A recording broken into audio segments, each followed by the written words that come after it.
This is one of the impacts on the dating market, actually, is that women can look in their phone and look at all of the most attractive men, the most appealing men from every city in America. And vice versa, yeah. And so they're like, oh, well, I'm going to hold out for that guy, right? But instead there's all these sort of like decent guys all around them. Like, no, I'm going to get that guy over there who's in California. Not to be the feminist in the room, but I've totally seen you are. I am. I've totally seen it go both ways, though, where guys will be like, all right, I'm going to look at these women on the internet.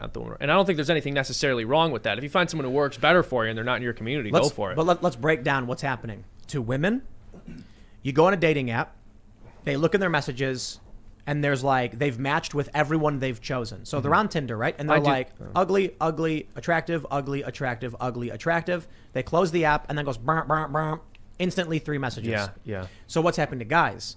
Guys are swiping on literally every woman, hoping that one of them will like them and they can message them, but they don't message back. So here's what we end up seeing. The internet age has created 2 forks between the genders. Women who can choose the most attractive men, even unattractive women. This is crazy. The data from these dating apps shows that even women who are considered to be average or unattractive still get the top tier guys. Yes. So what happens to a guy who's a 7 out of 10? He's got a good career. Couldn't tell you. Moderately attractive. No, I can tell you. He goes on websites and looks up creepy, crazy adult content, and then just isolates, plays video games, and then thinks he's a subhuman. And then he becomes a 6. Here's the thing. No. Sadness makes you but here's ugly. the point I'm making is here's what I want to listen. This is what I'm saying. There are 2 trees. Yeah. Women are getting to choose anyone they want, and men are getting nothing. And so they become addicted to creepy adult films and weird stuff. And then you get the hikikomori. You guys know what that is? Yeah, it's Japanese kids, people that stay in their house all the time, right? They lock themselves in their rooms. There was a viral, there's the r/Tinder. And there was a message where someone like messaged a woman, or I don't think it was Tinder. I don't know what it was. Cringe. It was a cringe thing on Reddit. And they were like messaging a woman saying, why do women claim they want, intelligent men, but then choose, really dumb built guys?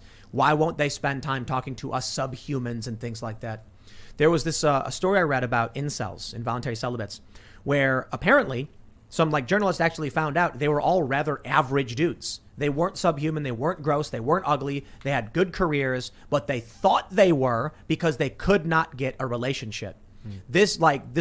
All this internet's doing is making it's polarizing. It's pulling out the extremes in basically everything, from politics to dating to economics. I mean, look at super stonks, look at the apes.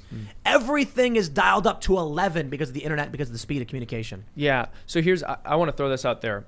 I agree with you that the internet has accelerated a lot of those very unfortunate social changes, but I would say that that's a product of the sexual revolution and not the internet itself. The fact that people are pursuing meaningless sexual relationships and hooking up with other people rather than trying to get married and build families is a huge part of why women will gravitate to a smaller minority of men. In a natural setting, or in a decent culture, I should say, where people understand that the purpose of sexuality is unity and procreation and they want to get married and have children, you're looking for someone who's going to be a stable marriage partner and not necessarily the Chad or the Stacy, to use these terms.